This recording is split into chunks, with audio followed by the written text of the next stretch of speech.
Vavilov əvvəl 8, daha sonra onları birləşdirərək 7 mərkəz müəyyən etdi. Biz deyirik nədir? Vavilovun mənşə mərkəzləri deyirik. Vavilov mənşə mərkəzi deyəndə nə nəzərdə tutulur müəllimlər? O bitki ki, onun yabanı formasına orada təsadüf olunsun. Ola bilər ki, bir bitkinin yabanı formasına 2 mərkəzdə müşahidə olunmuş olsun. Əgər 2 mərkəzdə yabanı forması müşahidə olunursa, onda o 2 mərkəz də onun vətəni hesab oluna bilər. Aydındır? Məsələn, siz bilirsiniz ki, kartof bitkisi yabanı halda Çili və Peru sahillərindən bitir. Amma mədəni formada bilirsiniz ki, dünyanın elə bir ölkəsi yoxdur ki, kartofdan istifadə eləməsin. Düzdürmü? Və müəllimlər, Vavilov Avstraliyadan başqa dünyanın bütün qitələrində, materiklərində olmuşdur. Və gəlin baxaq. Materik nədir, qitə nədir? Bura baxaq. Birinci bilirsiniz ki, bu ekvator xəttidir. Baxın, bu ekvator xəttidir. Bura Avrasiyadır. Bura Avrasiyadır. Avrasiya materikidir. Avrasiya materiki 2 qitədən ibarətdir. Asiya və Avropadan ibarətdir. Avro-Asiya olduğu üçün ona nə deyirik? Avrasiya qitəsi deyirik. Bura Afrikadır. Afrika materikidir. Bura Cənubi Amerika. Bura Mərkəzi Amerika. Bura isə Şimali Amerikadır. İndi baxın. Deməli, mənşə mərkəzlərimizdən dedik 7 dənə mənşə mərkəzi var. Bunlardan Cənubi Asiya tropik, Şərqi Asiya, Cənub-Qərbi Asiya.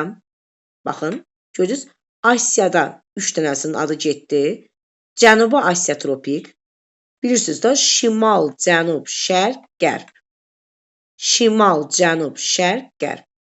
Cənubi Asiya şərq tərəfdədir. Şərqi Asiya qərb tərəfdədir.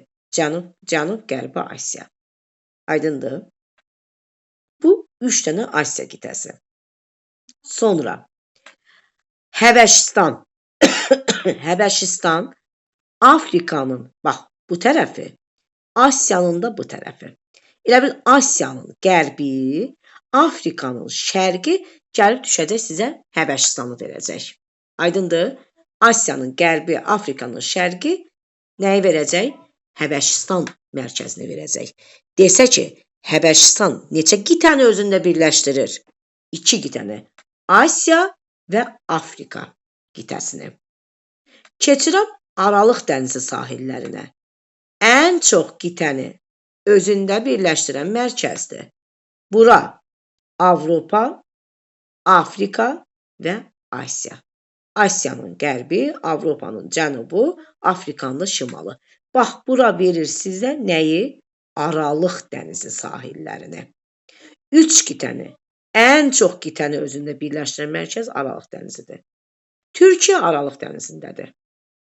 Azərbaycan Cənub-Qərbi Asiya qitəsinə düşür. Aydındır? Bura Cənubi Amerika dedik, ant mərkəzi. Burada bizə lazım olan Mərkəzi Amerikadır. İndi sizə deyəcək. Ekvator neçə mərkəzi kəsir? 2 mərkəzi. Cənubi Asiya tropiklə görürsünüz kəsdi. Cənubi Amerika ant mərkəzini kəsdi. 2 qitəni kəsir. 2 mərkəzi kəsir. Neçə mərkəz tamamilə cənub yarımkürəsindədir? Bura cənub yarımkürəsidir.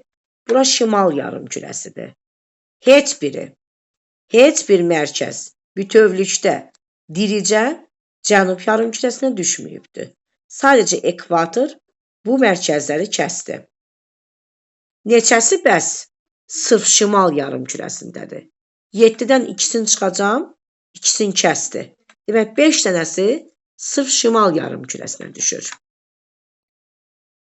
Ərazi etibarilə, növ etibarilə ən çox Cənubi Asiya tropikdir.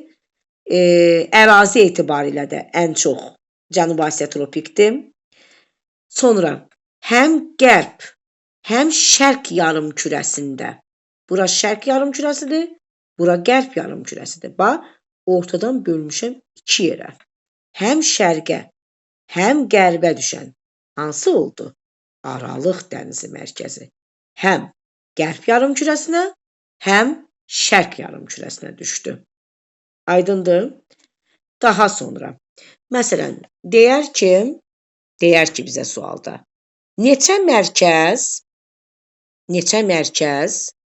yalnız bir qitə ilə bağlıdır? Baxın, biz dedik ki, 7 dənə mərkəzimiz var da, düzdür?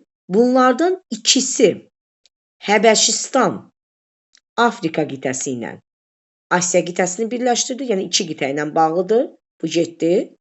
Bir də Aralıq dənizini çıxartsınız buradan. Aralıq dənizdə dedim 3 qitə ilə bağlıdır. Asiya, Afrika, Avropa, Afrika və Asiya. 3 qitə ilə. Bu 3 qitə ilə, bu da 2 qitə ilə bağlıdır. Yerdə qalan neçəsi? İkisini çıxdım. 5 dənəsi yalnız bir qitə ilə əlaqəlidir. Aydındırmı? Bax, bu sizin, belə deyim, mənşə mərkəzləri və xəritəni tanıma yollarınız.